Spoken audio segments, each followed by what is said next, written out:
Hello, my name's Taylor Hoynes. I'm an American, and this is my country. I was born in Columbia, South Carolina, grew up in Atlanta, Georgia.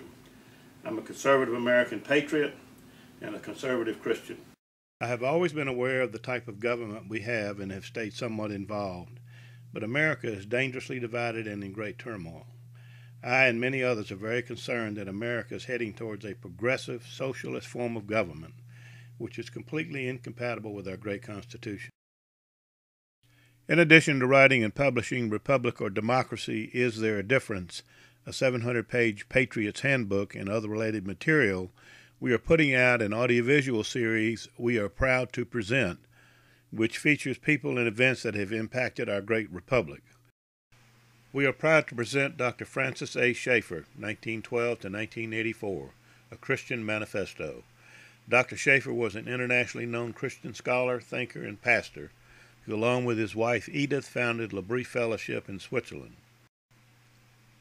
He is known for his prominent stance against both secular and religious modernism, liberalism, existentialism, and secular naturalism. His sweeping analysis of historic movements, culture, the arts, and government, and his writings have continued to influence many in fields from philosophy, theology, the arts, to general science. Likewise, his particular take on presupposition apologetics has continued to be a significant discussion in Christian apologetics. Numerous Christian scholars today give credence to Schaeffer's teaching for both opening their intellect as well as having been a substantial influence in their lives and ministries. He wrote 22 books and numerous articles and produced 2 film videos with gospel films. His book, How Should We Then Live? The Rise and Decline of Western Thought and Culture, and Whatever Happened to the Human Race, 1979, a Christian response to abortion, euthanasia, and infanticide, including Surgeon General Dr. C. Edward Koop and attorney author John Whitehead. Dr. Schaeffer is known for a significant group of teachings that both summarize the historic Christian position and also form a significant response to liberalism. Introduction by Jerry Falwell, founding pastor of the Thomas Road Baptist Church in Lynchburg, Virginia. Dr. Schaeffer is known for a significant group of teachings that both summarize the historic Christian position and also form a significant response to liberalism. This presentation runs about 38 minutes, but we challenge all, Christians and others, to watch the first 5 minutes. We are sure you will finish to the end. 22 years ago, Time magazine called Dr. Francis Schaeffer a missionary to American intellectuals. He and his wife, Edith, founded Liberalism Fellowship in Switzerland to help searching students and adults find answers to life's basic philosophical problems. Dr. Francis Schaeffer, philosopher, critic, theologian, organizer of a community in Switzerland where scholars and students gather to analyze and discuss topics of major contemporary importance. Frequent lecturer at major universities of Europe and Britain. His field is the analysis of contemporary thought and culture from a specifically Christian viewpoint, but directed beyond the Christian community. He is concerned about the world in which we live and is sensitive to the despair which blights our achievements. He argues that only historic Christianity, rightly understood and fearlessly applied, can solve the dilemma of modern man. His answers may not be the ones modern man expects or even welcomes, but clearly they cannot be ignored. End of quote. You may be seated. Dr. Schaeffer, I notice you're wearing a solidarity button here on your lapel. I think everybody would be interested in knowing what that means. Yes, I just want to say that one of my great son-in-laws and another young man from La Brie drove an 8-ton truck into Poland filled with food to a church that we had contacted through a young Polish teacher, a girl who's come to La Brie and studied for many, many times. And they got out at great danger to their lives, really, just 2 days before the crackdown. This dear girl that Edith and I and the La Brie people love very, very much sent me this solidarity pin from Poland. It's a real Polish solidarity pin. I have a longing, and that is, I hope I can wear it everywhere I go until I can send it back to her and she can wear it freely again. Amen. That's my longing. When the apostles stood before the Sanhedrin and they were commanded to stop speaking that which was disturbing the situation in the culture of that particular time, they had one single sentence to answer. We must obey God rather than man. That's my text for this morning. Christians in the last 80 years or so have seen things in bits and pieces instead of seeing the things which are gradually troubling Christians and other people of goodwill, such as over-permissiveness, pornography, the public schools, the breakdown in the family, abortions, and the killing of newborn children. They've seen these in bits and pieces instead of understanding that they're only the natural outcome, the inevitable outcome of the change from a Christian viewpoint to a humanistic one. That is, instead of the final reality, the base of all reality, being a personal, infinite God who is the creator of all else, instead of that, now the dominant worldview is that the final reality is only material energy shaped by pure chance into its present form. This change explains everything that is troubling our culture. The word humanism, as it should be used, and as the Enlightenment used it, where the word came forth like an explosion, the French Enlightenment, the word humanism means that man is the center of all things and the measure of all things.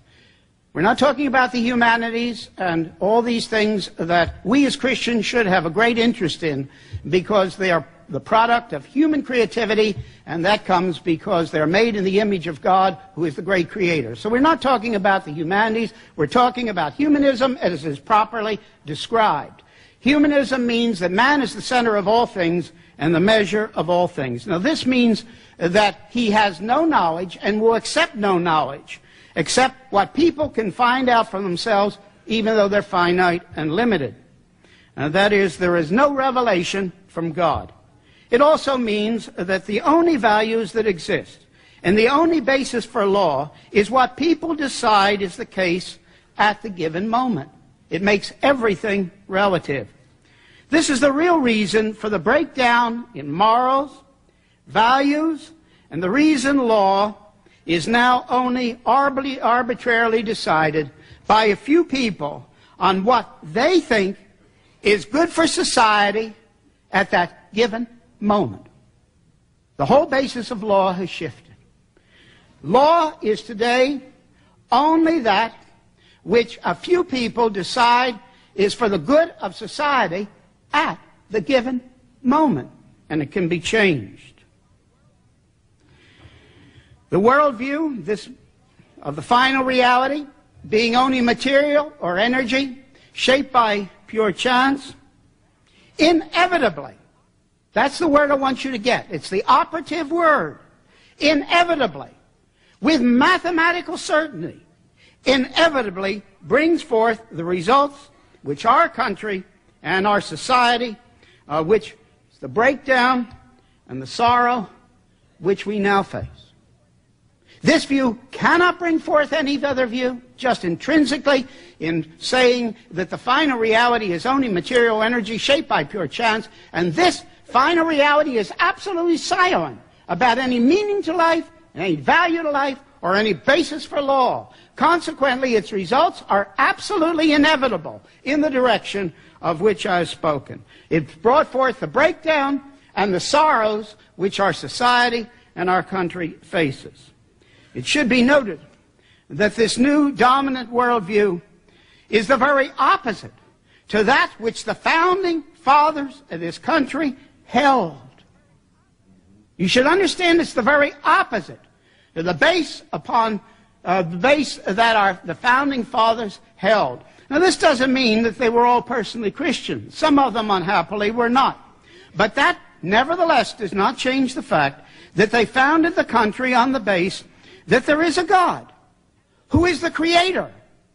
And that God gave the inalienable rights. Don't you understand the term inalienable rights is absolute folly if there isn't somebody there to give you the rights? If the state gives you the rights, they're not inalienable. They can take them away. No, the founding fathers founded this country on a simple base, a solid base. Even the ones that were not personally Christian. And that is, there is a God who is the creator of all else, and he gives the inalienable rights. And that was upon that which was upon our country was built, and which gave us the freedoms which we have and everyone has, including the people who are now destroying the culture and the country. It was that base that gave the form, freedom, balance, and the balance in government that gave us the freedoms which we today have. The new world view, reality, being only material energy, which has existed forever in some form. I've now added a note to what they hold. This form, this material or energy has existed in some form forever. Never could have brought forth the freedoms which we now have. It's mathematically certain and inevitable that you cannot have the freedoms if it only rests upon the arbitrary choice of a few people at a given time. There is no way in that setting to have freedom without the freedom beating the society to pieces because it has nothing to contain it. With a Christian consensus, the freedom is contained. Without the freedom, without the Christian consensus, the very freedoms would beat the country to pieces just as they now are, that the thing has shifted. Though now we're losing that freedom, as this new worldview becomes increasingly dominant and has taken over totally the public schools, the public television, paid for by tax money, as this worldview has taken over these things, paid for by tax money, and most of all, as this worldview has now taken over the courts in this country. And as this worldview has taken these things over, you can maybe be sure that it is inevitable that the freedoms which we have enjoyed, which was built on the totally other base, will be diminished, and if we're not careful, totally lost. I want you to listen with care to the next sentence.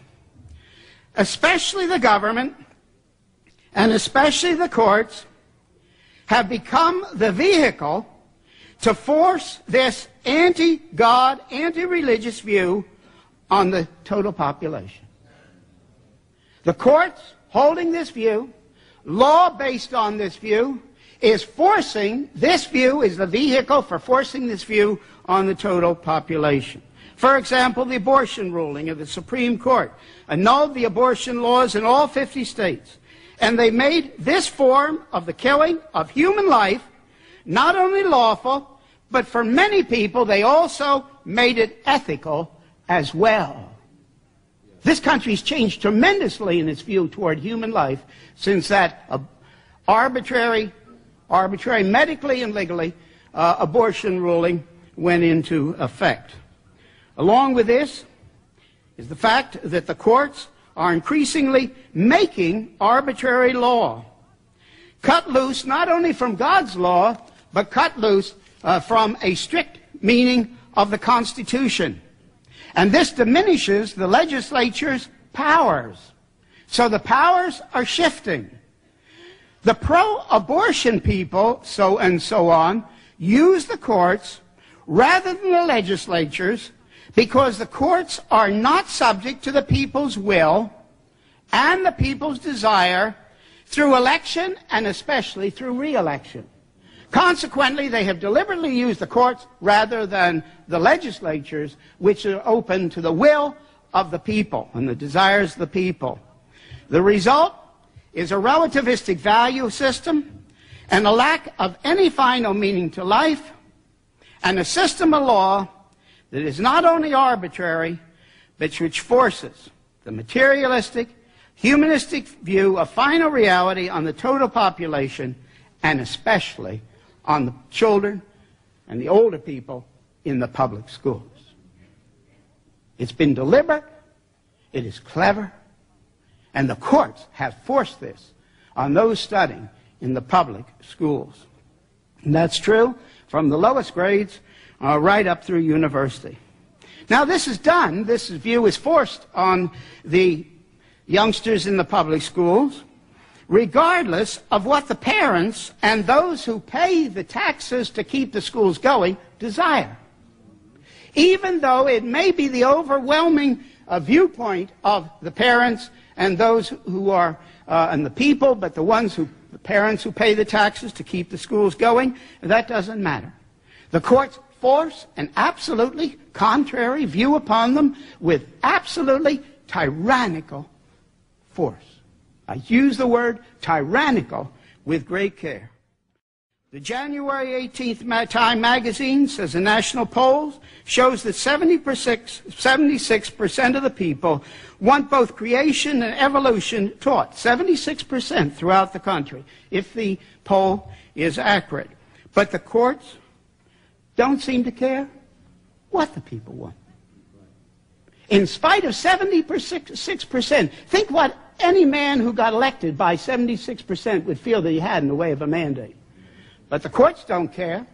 The courts force this other view with absolute authoritarian force on everybody who goes into the public schools today.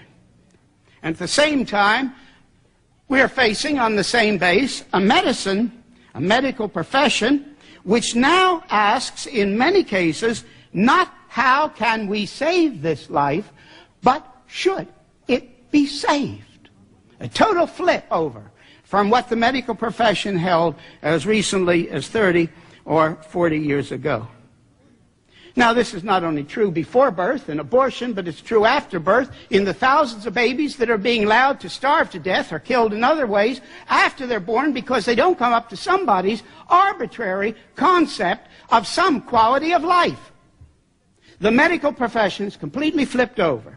Human life now the question is asked, should we save it? Even after the baby is born, if it doesn't come up to someone's concept of a certain level of quality of life. And it's boiling over into the question of what can we do to help the old people commit suicide. England is further ahead, unhappily, in this than we are. What can we do to help the old people commit suicide? What we can do to help them get off quickly so they'll not be a social and economic embarrassment. All this flows along as night follows the day. The January 11 Newsweek has an article about the baby in the womb, entitled, the baby now in the womb, entitled, but is it a person? Is it a person? The baby in the womb? Its conclusion is the problem is not determining when actual human life begins, but when the value of that life begins to outweigh other considerations such as the health or even the happiness of the mother. They had 5 pages before that proving that the baby in the womb is human life. But then they say the question is not that anymore, but now simply when does the happiness or something else of the mother outweigh the fact that this is human life? In other words, they acknowledge the baby is human life, but it is still an open question as to whether it is not right to kill that human life if it makes the mother unhappy. Are you following? Do you understand what you're listening to? Basically, this is no different from Hitler's, Stalin, and Mao's killing human life because they thought that life that they were killing was for the good, the happiness of society. The boundary is gone. The boundary is gone. Once it is acknowledged that it is human life that is involved. And this issue of Newsweek shows that there is no question that this is the case. Once it is acknowledged that this is human life that is involved, the acceptance of the death of human life in babies born and unborn opens the door to the arbitrary taking of any human life. It's somebody's arbitrary choice. It was this view that opened the door to all the murders of Hitler's Germany and in communist countries. If I were a member of a minority, if I were a member of a minority group, I would be fearful. If I were a member of a minority group in this country, I, not 10 years from now, right now, would begin to be fearful. And with the door open, Christians should be recognizing the danger. Christians should be recognizing a danger. And I cannot understand why even the humanist lawyers of the American Civil Liberties Union are not afraid. Once the door is open, everything is open to chance, or open to choice, arbitrary choice by someone. I fear both they, and too often the Christians, do not just have relativistic values, but we're just plain stupid in the light of the teaching of history. That's what bothers me at this given moment. We cannot be surprised that the liberal theologians come down on the side of the secular humanists and on almost every issue. They do. They come down on the side of the secular humanists at almost every issue. We cannot be surprised by that because liberal theology is only humanism using Christian theological terms rather than secular terms. Grind that into your thinking and never forget it. It's an important factor in the whole struggle in our country at this particular time. Liberal theology is only humanism using religious terms rather than secular terms. So we shouldn't be surprised when they come down in almost every case, and they are on the side of the secular humanists. But that is not our problem. But where have the Christians been? Where have the Bible-believing Christians been? In this country 80 years ago, none of this other side had any power. Up to 40 years, none of the great traumatic things that occurred. Where have the Bible-believing Christians been in the last 40 years? As we've moved from a Christian consensus in this country to the horrors and the stupidity of the present moment in this country, where have the Bible-believing Christians and the Bible-believing leadership been? This country has come close to being lost. Not first of all because of a humanist conspiracy, although there is a humanist conspiracy. But that's not the chief reason this country is being lost. But because the Bible-believing Christians, often for their own comfort, or so as not to rock the boat concerning their own projects, have been silent as Christians. That's the only reason there's any trouble of this nature, this total nature in our country today. There is no other reason. If the Christians of this country had even spoken up to the level in which they're speaking today, 40 years ago, we wouldn't have been in the difficulties we're in. Where have the Christian leaders been? Where have the Christian lawyers been as law has changed? Where have the Christian doctors been? Where have the Christian business people been? And all the rest as the change has taken place. This is our problem, something to pray about, something to think about, and say, God, if you'll give us some more time, we're going to do something about it. This country was founded on a Christian base, with all its freedoms for everyone. And now it is largely lost. We're a long, long way down the road. I was saying to Jerry last night, I don't think even he and I know how far we're down the road. We're a long, long way down the road. We live in a humanist society, and we're rapidly moving to a totally humanistic society. For example, by law, our public schools are now secularized and shut to all religious teaching except the humanist religious teaching, and influence as completely as the Socialist Union shuts its schools. I don't know if you realize that, but Christianity is completely shut out of and all religions, shut out of the public schools in this country as completely as it is in Soviet Union. Marxism isn't taught, but as far as secularization goes, it's just as complete.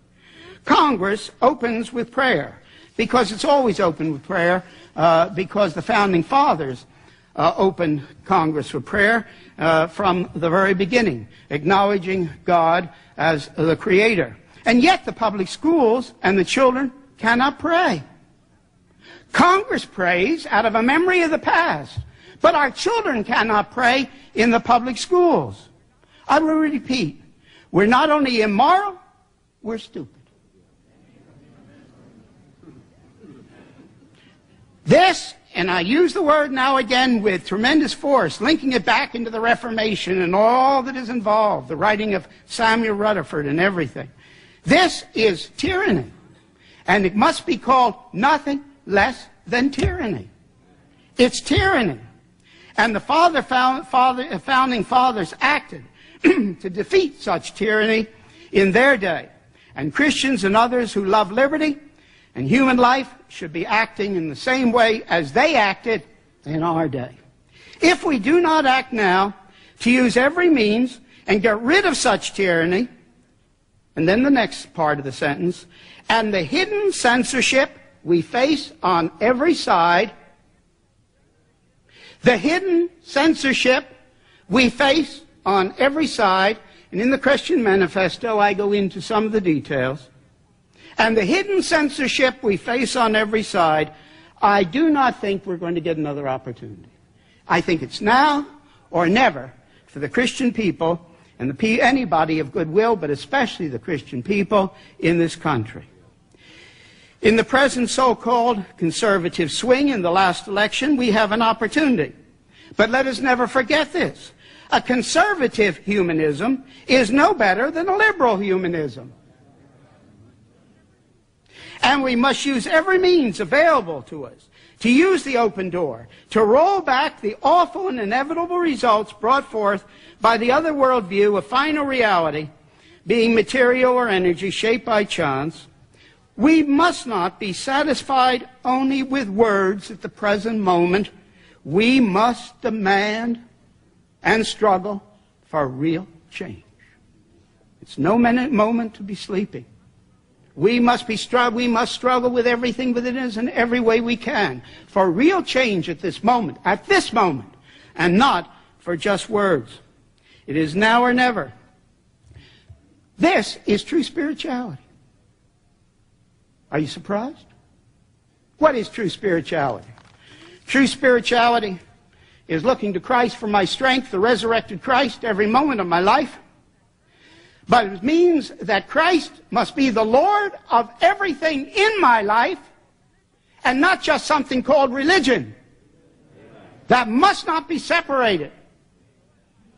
Christ being the Lord of my whole life means that Christ is Lord of not just my religious life, but down into my profession and also into my duties as a citizen of a country that was founded upon the fact that has given us the freedoms which we have.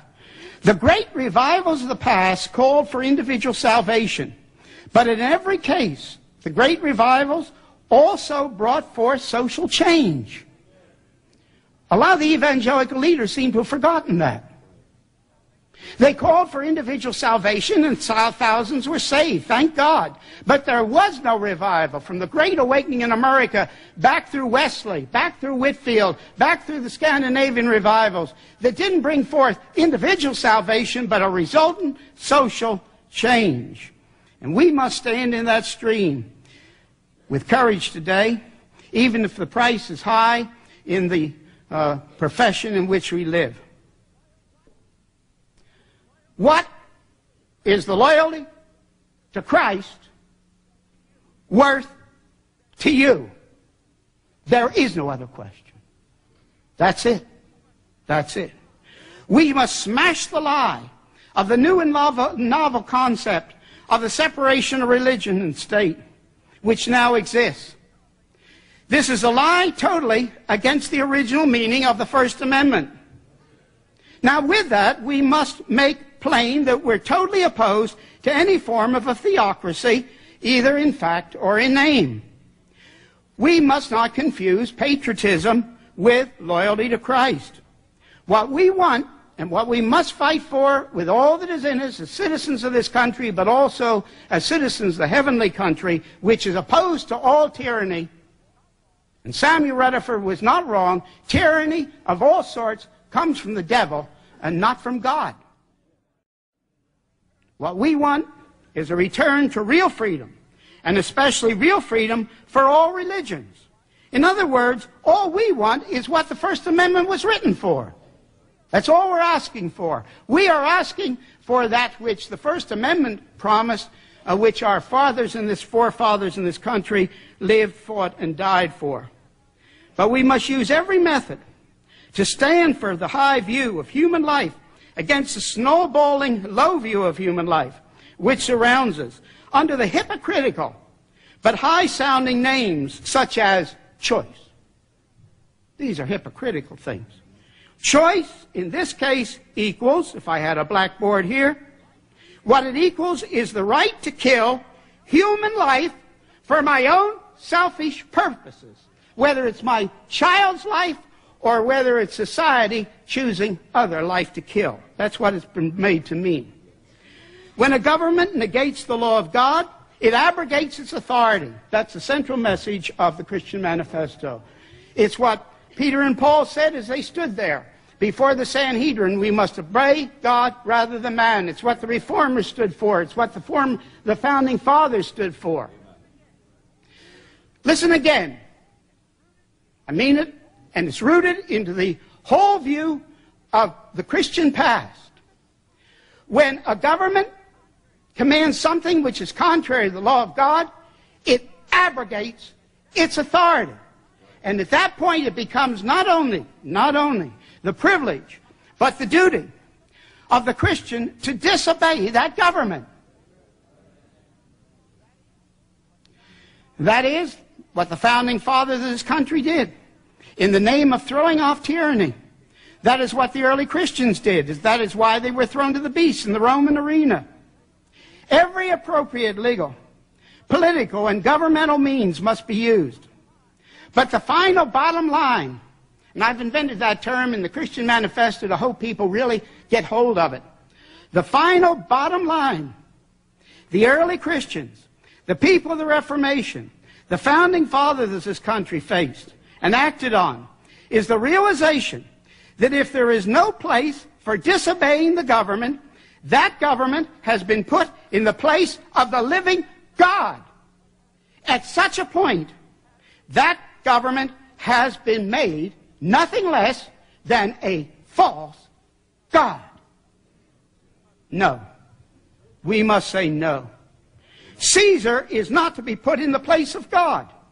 And we as Christians, in the name of the Lordship of Christ, in all of life, must so think and act on the appropriate level at the given moment where we are. And if unhappily it becomes necessary that that level includes an open disobedience of the government, we must walk that road. You cannot say hooray for solidarity and do any less. You cannot. We're in the same place, though on a different level. My final sentence is this. Christ must be the final Lord, and not society, and not Caesar.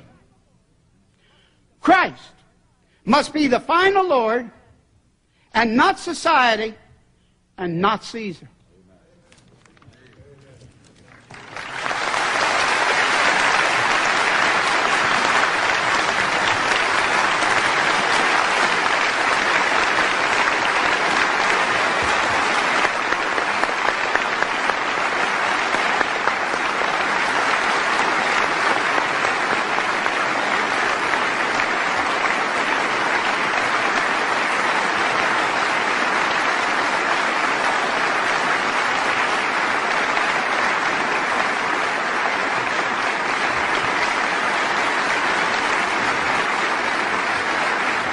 Thank you, Dr. Schaeffer.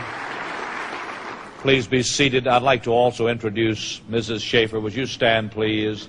This dear woman has stood by his side all these years. Great woman of God. And in the stillness and the quietness of this moment, as our heads are bowed together to internalize what we've heard, a man who 3 years ago, a little more than that, was told that he has cancer and that he can expect to live 3 weeks to 3 months, miraculously is still walking, living, breathing, preaching 3 years, 3 months later. And I believe that God left him on this earth, though he still has difficult days ahead. God left him on this earth to articulate and to reduce to writing the issues that face the free world today. Either Christ is Lord or he is not Lord. And we ought to obey God rather than men. The destruction of human life, the promotion of a secular humanistic society, a court system, a public school system that have sold out to a philosophy foreign to that believed by the founding fathers, has brought us to the place where we either must change society or defy it. And that is a costly choice. The Polish people have chosen that decision, and they're paying for it. And much of the communist world can be described accordingly. Real freedom begins when a man, a woman, believes the gospel, the death, burial, and resurrection of Christ, and trusts Jesus as personal Lord and Savior. He said, "Ye shall know the truth. The truth shall make you free." Well, if you're hearing this, you watch to the end. What is your response? Are you angry, sad, convicted, motivated, or indifferent? I hope you're motivated to get involved, to do something right, and call your politicians, federal and local, teach your children and your grandchildren what real truth is. If Dr. Schaeffer knew what has happened to America and the world since 1982, 32 years ago, I think even he would be shocked at the collapse of morality, knowledge, and lack of involvement by Christians and conservatives. America was founded as a republic under God.